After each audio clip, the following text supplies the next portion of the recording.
Who's up next? I saw a poll that showed Andrew Cuomo as the #1 leading, and it was a poll with AOC, and he was way ahead of everybody. I believe it was 21%. So the thing that a lot of people are not talking about is what a bad job he did with COVID in New York. And that's something that the mainstream media or the capitalist media is giving him a pass on. And the question is, are they going to continue giving him a pass, or is Kamala going to do a pretty decent job? They're going to give her a pass as VP, and are they going to be the two people that's going to be the presumptive nominee, pushing out any progressives that are going to come? What do you guys think? It's you got to look at, like, when it comes to politics, how we are, right? Like, typically we are prisoners of the moments, right?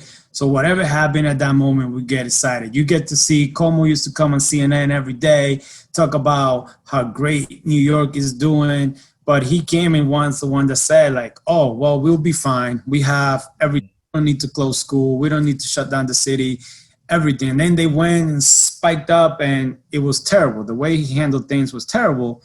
But then the corporate media or capital media went and put him on every day with his brother. Oh, the Cuomo's brother, back and forth. Oh, things are doing great. And they made it sound like this hero that he was. But they don't talk about, he passed the new budget at like 3 o'clock in the morning and slicking their Medicaid cut, or try to do the Medicaid cut and stuff like that. So, like, they don't talk about any of the bad things I did.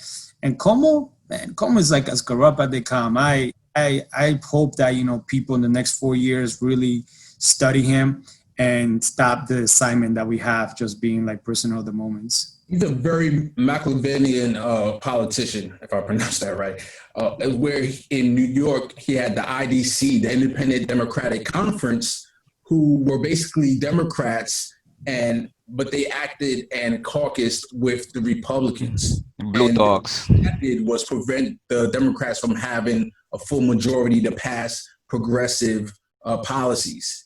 And he was the one that orchestrated that. And he gave cover for that, because he is basically the leader in New York, right? So only he can allow something like that to happen.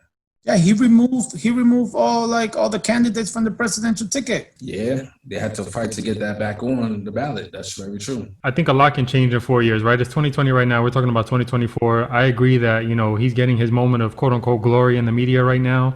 And sometimes people think that can launch someone to the presidency, but a lot can change in 4 years. I mean, think about even Giuliani back in 2001, right? He wanted to ride his 9/11 wave all the way to the White House, and look at where that dude is now. Obviously, it's been a while, but I mean, he's a joke to everybody in America right now. So I'm not saying that Cuomo is going to be properly vetted by the media, of course, the corporate media, but I think, we can't even predict right now what's going to happen in November, let alone 4 years from now. So I think he'll get his vetting and hopefully be dropped down a bunch of notches.